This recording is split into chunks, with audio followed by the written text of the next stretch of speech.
Welcome to week 2 of module 4. This week we are looking at fire. We're building up in complexity again.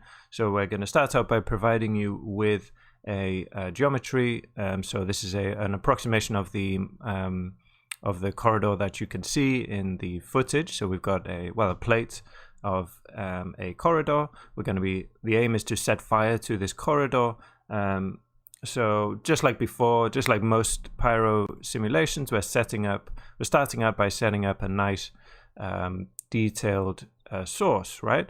And what's different about this week is that we're going to be, for the one part, painting our attributes and playing around with the values, but we're also looking at a new feature of Houdini 18, which is the pyro source spread SOP. Right, which is a node in the SOP context, which it's actually a simulation. So it's, and underneath it's a simple simulation, which is simulating the spread of fire. It's kind of like an infection. People kind of talk about them like an infection simulation. So you have a bunch of points. You start with a kind of hot part in the middle, and that spreads out, that heats up other points, and we add noise and fuel, different kind of things to make it look better, more interesting. Okay, and it has quite a lot of features inside it as well, but it just helps to give you a nice source, which we kind of go over and over again, which is really, really important for a good pyro simulation. So once that's ready, we rasterize everything out. So our burn, so this is the new way of dealing with fire within pyro as well. So instead of using fuel in the past, now it's called burn, and you bring that into pyro where it's then called flame instead of fuel and heat, I think it was before. So in this week we're actually going to be building our DOP network. In the previous week we used the SOP-based solver. Now we're setting up everything up from scratch ourselves, but using most of the same microsolvers again.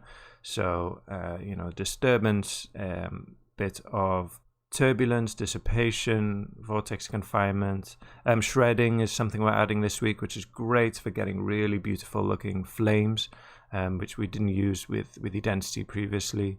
We'll be looking at, within the pyrosolver itself, the, temperature settings, looking at buoyancy and, different, lots of different things that we're adding on different to the previous week. After that, we're actually adding another simulation on top, which is the simulation of embers, these kind of sparks that come out of the fire. So we're looking at the idea of advection, which is driving the animation of these particles. So this is a pop simulation using the velocities from the previous fire simulation. So the sparks actually follow along in the direction of the fire, but that's not it's two separate simulations. And this is a really, really nice effect that, it's not only used for fire, you can use it in, looks really good for just abstract kind of work, motion graphic work, stuff like that. Then we're going to be looking at how to render fire and light it, and we're using Redshift in this case. And then we're going to be compositing all of this together in Nuke this week.